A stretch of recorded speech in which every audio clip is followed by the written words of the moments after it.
नमस्कार। हिंदी साहित्य की ऑनलाइन कक्षा में आपका हार्दिक स्वागत है। आज हम जिस टॉपिक का अध्ययन करने जा रहे हैं वह BA first year Hindi literature से संबंधित है और टॉपिक का नाम है अलंकार। और अलंकारों के क्रम में आज हम करेंगे श्लेष अलंकार का अध्ययन।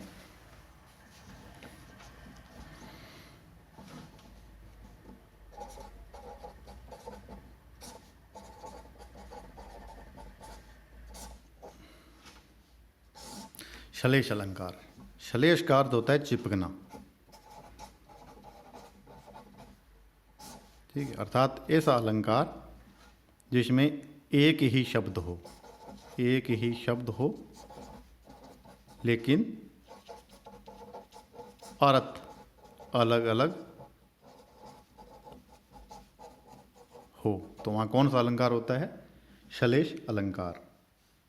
इसकी परिभाषा हो गई, जहाँ किसी शब्द के एक से अधिक अर्थ निकले वहाँ श्लेष अलंकार होता है। उदाहरण से स्पष्ट करेंगे अपने, जैसे सुवर्ण को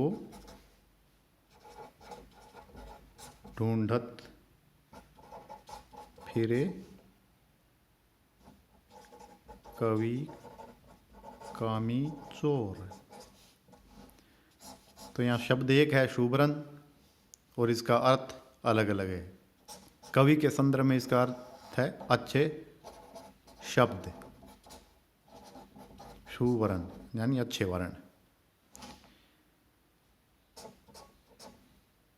ठीक है, और कामी तो काम वासना से पीड़ित व्यक्ति है, उसके संदर्भ में सुवर्ण का अर्थ है गोरा रंग।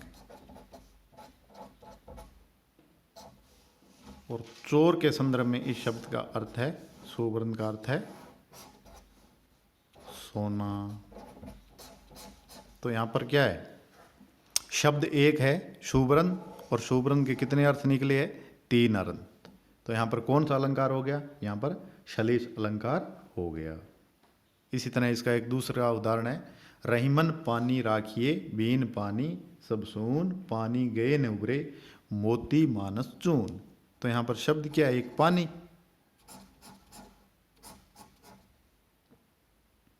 और पानी के कितने अर्थ है? रहीमन पानी राखिए बीन पानी सब सून, पानी गए न उबरे मोती मानस और चून। मोती, मानुष और चून। मोती के संदर्भ में पानी का क्या अर्थ है? चमक, आब। मानुष मतलब मनुष्य, मनुष्य के अर्थ में पानी का क्या अर्थ है? इज्जत। कहते हैं ना उसके पानी उतर गया, मतलब उसकी इज्जत चली गई। चून, चून कहते हैं आटा, तो आटे के संदर्भ में पानी का क्या अर्थ है? जल या पानी। तो पानी शब्द के कितने अर्थ निकल गए? यहाँ 3 अर्थ निकल गए। तो यहाँ पर कौन सा अलंकार है? श्लेष अलंकार है। इसी क्रम में अपने आगे अध्ययन करते हैं एक दूसरे अलंकार का।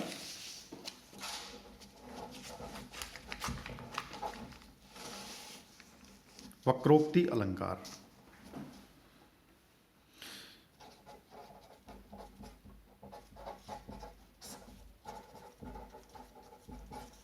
वक्रोक्ति अलंकार परिभाषा क्या होगी इसकी? जब एक व्यक्ति के एक अर्थ में कहे गए शब्द या वाक्य का कोई दूसरा व्यक्ति कोई दूसरा अर्थ कल्पित कर ले। अर्थात जो एक व्यक्ति बात कहता है तो दूसरा मनुष्य उस बात का कोई दूसरा अर्थ ही लगा लेता है। तो वहाँ पर कौन सा है? वक्रोक्ति अलंकार कहते हैं। वक्र पल्स उक्ति, ऐसी उक्ति जिसमें टेढ़ापन हो, अर्थात जिसके कई अर्थ हो, जो आगे समझने वाला या आगे सुनने वाला ग्रहण करे। तो वहाँ पर कौन सा अलंकार होता है? वक्रोक्ति अलंकार होता है। डेफिनेशन आप लिख सकते हो, जब परिभाषा लिखो आप, जब एक व्यक्ति के एक अर्थ में कहे गए शब्द या वाक्य का कोई दूसरा व्यक्ति कोई दूसरा अर्थ कल्पित कर ले। उदाहरण देखो, कौन द्वार पर हरी में राधे। क्या वानर का काम यहाँ, क्या वानर का काम यहाँ। तब श्री कृष्ण राधा के घर जाते हैं तो राधा के घर का गेट खटखटाते हैं तो राधा अंदर से पूछती है कौन। तब श्री कृष्ण कहते हैं हरि, मैं राधे, मतलब मैं हरि हूं, अर्थात श्री कृष्ण हूं। हरि का एक अर्थ क्या हो गया, श्री कृष्ण। और हरि का दूसरा अर्थ क्या होता है, वानर। तो राधा अंदर से क्या कहती है, क्या वानर का काम यहाँ, यहाँ वानर का कोई काम नहीं है। ठीक है, तो उन्होंने, राधा ने क्या किया, कौन द्वार पर हरि में राधे, जो हरि शब्द है उसका दूसरा अर्थ उन्होंने कल्पित कर लिया वानर के रूप में। तो यहाँ पर कौन सा अलंकार हो गया, यहाँ पर वक्रोक्ति अलंकार हो गया। इसी क्रम में अगला महत्वपूर्ण अलंकार है उपमा अलंकार।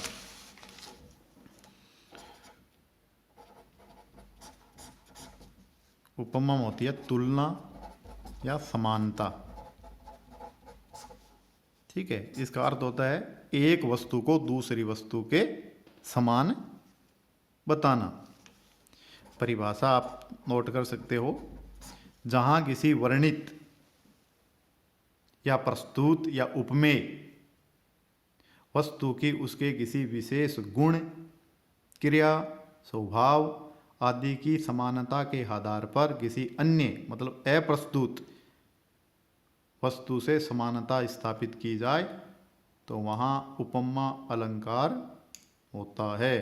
अर्थात जहाँ कोई वर्णित है, प्रस्तुत है या उपमेय है, उसके किसी विशेष गुण है, जैसे गुण हो गया, क्रिया होगी, स्वभाव हो गया आदि की तुलना किसी हम अन्य अप्रस्तुत जो वहाँ चीज़ है नहीं, या उसको कहते हैं उपमान से समानता स्थापित करे, तो वहाँ कौन सा अलंकार होता है, उपमा अलंकार होता है। इसके चार अंग होते हैं। एक होता है उपमेय, ध्यान से समझो आप, उपमेय जो वर्णन का विषय हो, जो वर्णन का विषय अर्थात वर्णित,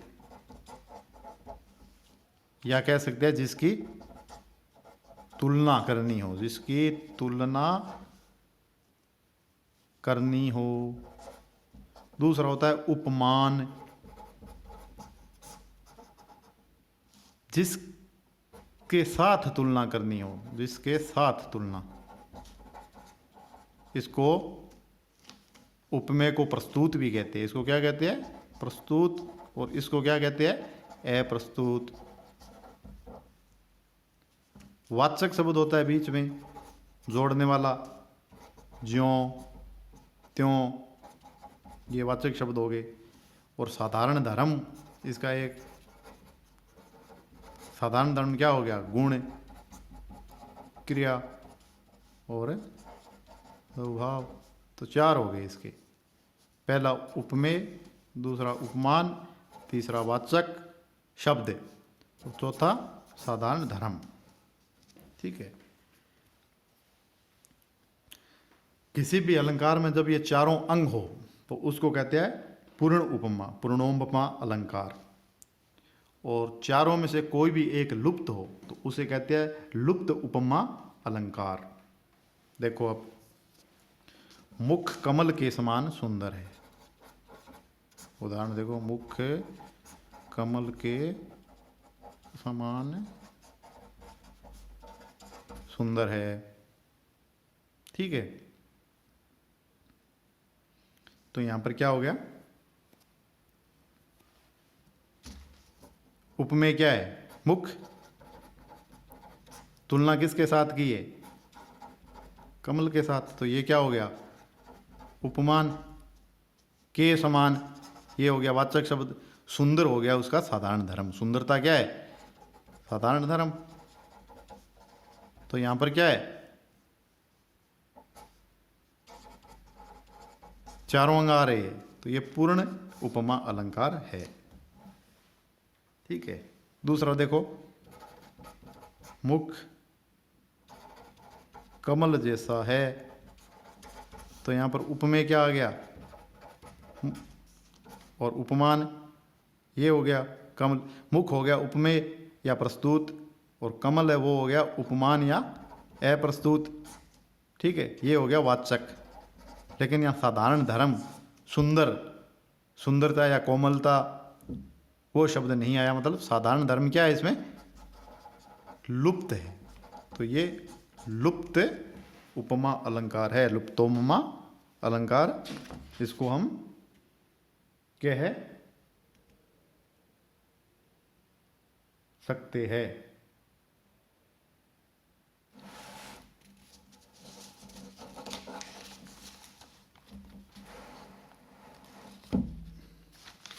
एक उदाहरण और देखो आप इसका।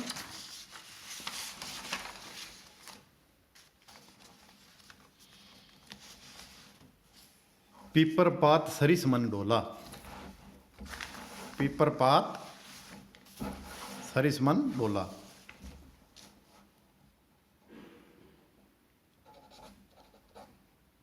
पीपर पात सरिस मन डोला। तो यहां उपमेय क्या है, उपमेय है मन। मन की तुलना की गई है, किससे की गई है, पीपल के पत्तों से। और उपमान क्या हो गया, पीपर पात, ये उपमान हो गया। ठीक है, और ये उपमेय हो गया। ठीक है, और सरिस ये हो गया वाचक शब्द। सरिस मतलब समान। डोला, डोला मतलब उसकी साधारण धर्म होगी क्रिया, ये साधारण धर्म हो गया। अर्थात मन है वो पीपल के पत्तों के समान डोल रहा है, कांप रहा है, हिल रहा है। इसका अर्थ ये हो गया। ठीक है, आज के लिए इतना ही। अगले वीडियो में हम फिर आगे जो भी अलंकार है उनका अध्ययन करेंगे। धन्यवाद।